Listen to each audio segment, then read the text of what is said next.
So I just wanted to talk a little bit about mulch. I hear a lot of people that mulch is a question that everyone wants to know about. What do you do? How do you do it? What's the best thing? And what I really like, and what we actually use here at the Arboretum, is ground up leaves. That's all. That's what this is. This is leaves from the university. They come and we let them sit for a couple of years, and they'll turn it a couple times and let it decay. And this brings back your helps restore some nitrogen to the soil, and it breaks down. What I like about this is that it actually breaks down fairly quickly, and it's a compost basically. And like Mark said, after you dig up your plant and you've got it, bare soil, you can tuck it in with this. I like to do like a nice thick layer. Yeah, just mulch. I don't know. The point of mulch is to break down. So if you put mulch down and it lasts for years, it's not really a good mulch. It's not breaking down and becoming the organic matter that you need to maintain your soil moisture and all the fun little creepy crawlies in your soil to make your plants happy. So we want it to break down. You want it to keep the moisture in the soil.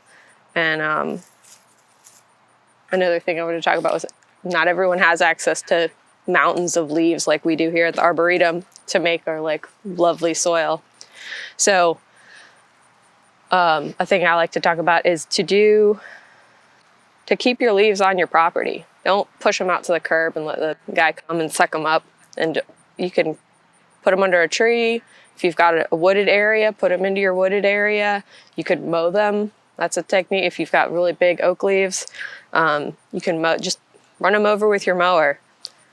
Blow them under your tree, or you want them to break down a little bit before you put them into your garden bed, because they do need to break down so they're not just that crunchy, crispy flyaway. But yeah, it's pretty simple, and keep adding. If you think about the cycle of the trees, they lose their leaves every year, so it's a constant process of adding a little bit where you can, when you can. Yeah. I'm going to pass it over to Tim. So Sophia, yeah, she was doing mulching. I'm doing some stuff with tropicals, things you might have in your garden that you planted for the summer display. Some of them might be borderline hardy for us here, or fairly hardy for us here in the Raleigh area, but in other places they might not be hardy. And one of those plants that is fairly hardy for us here are the elephant ears. And going with what Sophia has done there, people will ask me, now how do you overwinter your elephant ears? Here in the Raleigh area, most of them are actually fairly hardy. The Colocasia esculenta selections, the majority have been fully hardy for us here. And to make sure that, you can use her gorgeous mulch, and you'll throw that 4 to 6 inches on top of your clump after you've got a good frost, or it's looking ratty, like Mark was saying. Cut them back and pretend this is in the ground, and you just put that on top of your mound of colocasias. For those of you who are in climates that can't keep over your colocasias, there's a couple different ways to keep them through. This is actually a running type colocasia here, so it doesn't get enormous tubers. So if you're further north, this is one you may want to keep. Actually, you could use your compost in a pot and keep these slightly barely moist through the winter in a cool, dark place. And these will most likely survive for you without too much of an issue. The larger growing tubered colocasias, or elephant ears in particular, they might not need that treatment. These smaller ones that don't get an enormous tuber, they don't have as much size to them, and so they need a little bit more protection. But you can just for the larger ones, you can do what I'm going to do here with caladiums, which for us, caladiums are not hardy, reliably anyways. So and we've had some nights here the last couple nights that actually have gone into the upper 40s, and they're forecasting some, and they say over the weekend, it says, oh, we might get down into some of the outer areas here into the upper 30s. So it's getting the time of the year the caladiums are going to say, I'm getting cold, and they're just going to start to melt. So, and unfortunately, the caladiums, you might not know where they're at, and if you're like us, we have a fairly decent sized collection, and if I want to keep track of them, I better get them before they go totally dormant, so I know which one I have and where I have it. So I dug up one here, and you can see some of the plants. They have small tubers, some of them are a little bigger. I broke the tops off already, but easy way for caladiums is to just store them dry in a paper bag. So you can take them out of the garden like this, cut them back if they haven't already died back from a frost. You can throw them simply into a paper bag. And like I said, we have a whole bunch of different ones. So I actually wrote, I don't know if it's visible on here, I just quickly wrote, it is written here, but not visibly apparently, Colocasia Explosion, which is this selection right here. So I know that that's explosion. The thing with that one is, unlike the colocaceas, these like to stay warm through the winter. So stick these in a box if you have multiple kinds of them. Stick them on the shelf in your bedroom closet or under your bed even. They like to stay warm. They like to be in the 60s and 70s through the winter, versus if this were a great big tuber from a colocasia further north, if you're up there, I would keep this in a cool basement, crawl space. It doesn't need to be as warm, and that'll keep them dormant. So happy as a clam that way. But caladiums, I'm finding, are so easy just to store them like in a paper bag. If you get bulbs and they're in a mesh bulb bag, those are ideal too. But again, I would often put them in a bag because otherwise the dirt on them sifts off and it's a little bit messy. So we also have another kind of colocasia here in the garden, and this is Colocasia gigantea. I think it might not be Leucocasia gigantea, but they're thinking about moving into a different genus. But anyways, this one is, some years it's hardy for us, some years it's not. This one actually came back from last year, one that I had in the trials, and I really didn't care that it came back, but it came back. So if I had really wanted to come back, it probably would not have. But what I do with these, I always collect, these reliably flower for us here in the garden. And this was about a month and a half or two ago, this was a white spath and spadix here. So kind of like a calla lily. At the base of the leaf, it came out in a fan, and there were a whole bunch of them. But I went and collected this one, and I don't know if it can be zoomed into or not, but there's a whole bunch, I think they're probably berries. I don't know, I'd have to look botanically to see what they actually are, but there's a whole bunch of little individual fruit on this thing that looks kind of like a corn cob. And those are actually full of probably 20 or 30 seeds a piece. What I do with these, because they are very messy at this stage, you might see that this is dripping with stuff. Sophia was admiring it while Mark was working. I let these totally dry out, and I just stick them on a shelf, say in December. I take this, I've cut this, I've let it dry off, and then I come and I break open the individual fruits, and I can collect the seeds and sift out most of the seeds. And I will sow the seed in January or February, and I will have, again, by spring, have a small plant, 6-inch tall plant that I can plant out in May or early June, and it will get this big in one season. So it's an easy one to keep over if you know how to do it. It's really not a difficult project. So I collect some of these each year. So another thing, I get questions about this one corn. This is Zea perennis. I think it's, darn, I forgot the cultivar at this moment. Stripes? Yes, and I'm blanking. Anyways, it's a variegate, winning streak, I think? Winning streak. I think it's winning streak. No one can, I don't know where to get this plant, but we have this grass, and it's patented. No one's growing it, unfortunately, in this area. So I keep a handful of these each winter. And there's another type of grass I do the same thing with, and it's a little more available, is some of the Pennisetum purpureums. They have a distinct culm, or cane almost. You rip back the leaves, and there's a cane in here. And anyways, if you go like this, you'll find that stem, and you can see it here. Here's some I've already done, and these actually had some shoots on the sides. So what I simply do with these is I use these as cuttings. And they're really not that difficult to get these going either. But since I have no other way of getting this plant, I will do a few cuttings, and it's simple. I take a little bit of rooting hormone here, and I'll actually just dip a little. I probably don't even need this, but I do it just as a precaution. Take a pot, and I could do this horizontally in a tray if not everybody has a tray to do that on. So I'm doing it here in a pot, but you can stick this in a pot like this, and I can do it with 3 or 4 stalks like this, and make another fresh cut here. Just make a hole. I have a third one here.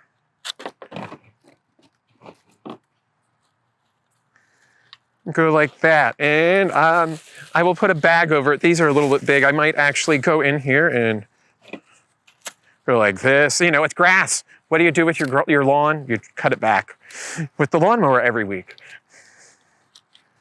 This is the same idea. This will just keep it a little bit more contained, and I actually have some wires. You know, those flags that they put out as they're doing utility work in your yard, in your neighborhood. Multi-purpose. Here, I took off the flag itself. Bennett. Recycling. I'm recycling. Voila. You have a little greenhouse. You could also use twigs, pieces of bamboo. You might get straws even, anything like that. So, you know, you just want to keep it up off it. I might say put water this in and put a rubber band around it, and I have a little mini greenhouse. Just check it every once in a while. Put it on a bright windowsill if you have. Don't have any other place to do it, but you could also do it under some fluorescent lights. These want to be fairly warm because this is a corn, and when does corn grow here? It grows all through the summer, but this one doesn't die like the corn we eat. So you can do the same thing with a lot of your other favorite annuals that you might have in your yard. You might have a favorite coleus, which this one I do not remember what it is, but I have this planted out at the street. Really nice color. Super easy to root coleus. If you can't root coleus, I hate to say you're pitiful. You have a very brown thumb. I don't even need rooting hormone for that. Just some moist soil, you can stick it right in. Another close thing behind coleus for rooting is iracini. Beefsteak plant, I think is what they commonly call it. Same thing. That I might actually use a little bit of rooting hormone and keep those in a pot, and, you know, again, put some bags over top of them, much like this, to support it up over it, water it, and you'll have a new plant. These actually work really well as houseplants through the winter as well. So cool plant there. So Mark mentioned, I think, pineapple lilies. I think Mark was thinking pineapples whenever the bromeliad. But anyways, I can talk a little bit about that pineapple lily for that person. Please do. So pineapple lilies, yes, if they were in the garden, they can form really big clumps, and they are like stone. I mean, they are rock hard. You will need that sharpshooter or that metal spade to cut them in pieces. Do not be afraid. They form an enormous basal plate, so that's where all the roots come out of. And just take your shovel and go down through between the bulbs. They will come back. Pineapple lilies are really resilient. We actually grow them from leaf cuttings, which is one of only a few of the bulbs that we do that with. So Is that eucomis? Yes, eucomis are the pineapple lilies. So for us, most of them are hardy. There are some that are tender, and you might want to bring in. And further north, definitely, you can grow them as pots. I was to Dan Hinckley's garden in Woodencliff in August, and he had them growing in pots. They're hardy there, but he had some really special ones he grew in pots. So you can always grow those in pots as well, and they're easy to bring in. Just if you have them in a pot, just dry it off, put it in a crawl space or a cool dark spot for the winter. It'll be fine and dandy. And again, the same way with those ones you are dividing. So do we have any questions then? There are not any questions presently, but I will surely welcome some. If anybody has any, you can just drop them in the chat. And while we're waiting on that, coleus is really easy to do. If you don't want to do it in media, you can even do it in water. Yeah, I normally don't recommend water, but that's one I would do it in. You can do, if you want to root something in water, and it's great to show kids because they can see how the roots come out of it. It happens fairly quickly. In just a couple days, you will get really, the roots will initiate. And in that sense, it's a great learning experience. So. Okay, so we do have a question. The question is, so the caladiums doesn't need any soil or anything around the root? Through the winter, they do not. If you have them, say, if you've grown them in a pot and it's a pot that you're not going to use for the winter, like a container out in the garden or on your porch or whatever, I would just take them out and put them in a bag. Like I said, dry as a bone. That's how I do it. But if they're in a container that you can bring in the house, you don't have to uproot them right away. I would refresh the soil in the spring if you do that, though. You can just put that dry pot in a closet. Again, like I said, a warm spot, not a cold spot. They don't want to be cold. So They don't want to be in the garage. they don't want to be in that unheated garage. No, by any means. So. Okay. Is there any concern about humidity with them there? I just, in Sophia and I's office, I put them in a box on top of our cabinets, and it's probably the hottest spot. I don't do anything with them until May or early June. They just sit up there all winter in a box. I mean, and our office is dry. They're powder by the time I get them out. Okay. That is the soil that had been on them. You sneeze and there'll be a cloud. Okay.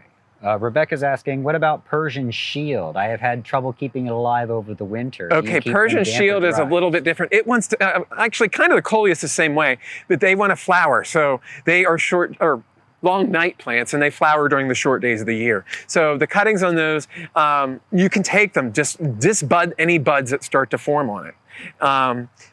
You can use the same technique to root them, though. Use some general rooting hormone. They shouldn't be too terribly hard, but they're going to be a little more difficult than the Iracini and the coleus. So. Okay, so you're saying take cuttings of it like you did the Yes, coleus I would to get take them through like the winter. coleus and the Iracini, but make sure you keep them from flowering because they want to flower. Unless you say keep them under, if you could put them under a light that has a more than 12 hours, that will keep it from flowering. And you'll probably have better luck with them too, because otherwise the short days, they want to, long nights, they want to flower. Okay.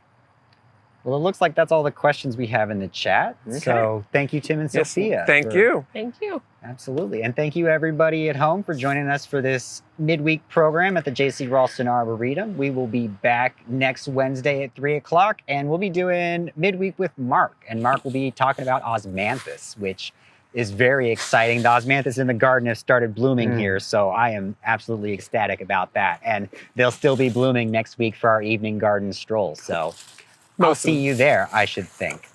Thanks for joining us. Y'all take care.